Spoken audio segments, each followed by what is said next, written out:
Hello, Hamheads. Thanks for tuning in.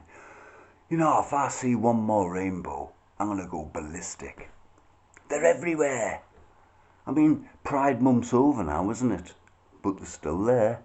The only rainbow I like is Richie Blackmore's rainbow. I mean, I went to Barclays Bank yesterday. It's not my bank, just a cash point.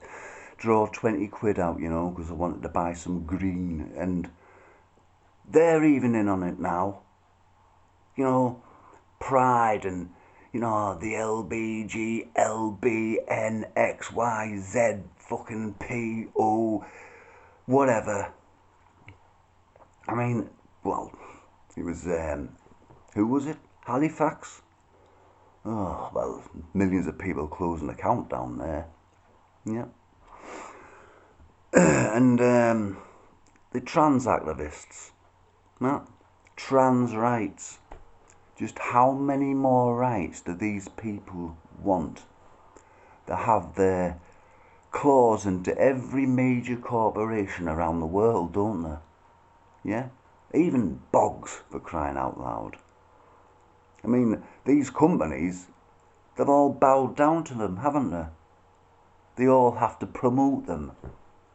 But they still want more. You know? The police are even driving around in rainbow cars and wearing rainbow helmets. The British police force. They've even got them in their pocket, haven't they? But they still want more. I mean, out of all the far left gangs, or groups, lobbies, communities, societies, whatever you want to call them, the trans activists are the very worst of the lot. It's only the left who have these gangs, isn't it? There's none on the far right, because there are none. You know, they're the very worst. I mean, it's a case of, if you don't stop believing in reality and believe in my fantasy instead, I'm going to get you cancelled. And send you millions of death threats and threaten your children. I'll send you threats of gang rape. I'm going to bomb your house. Yeah.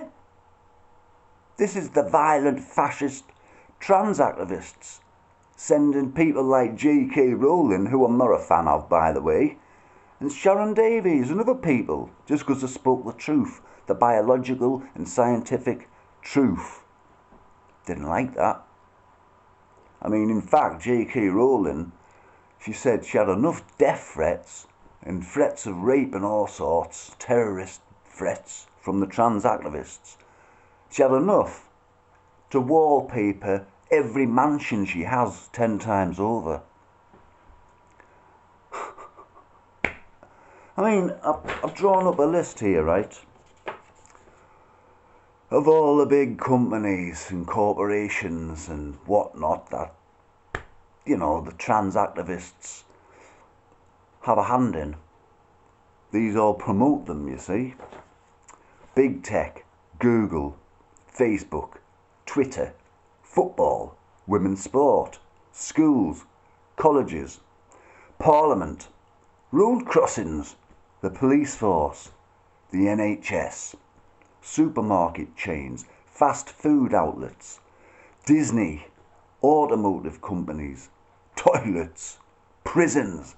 The list goes on and on and on and on, but they still want more rights. I mean, have you noticed how these automotive companies, they conveniently remove the rainbow emblems when they advertise in Islamic countries? Strange, isn't it? Double standards. It's not about inclusivity. It's about superiority. I mean, these people, they're giving real trans people a bad name. And it's not on. There's a handful of activists. They're worse than Antifa or BLM.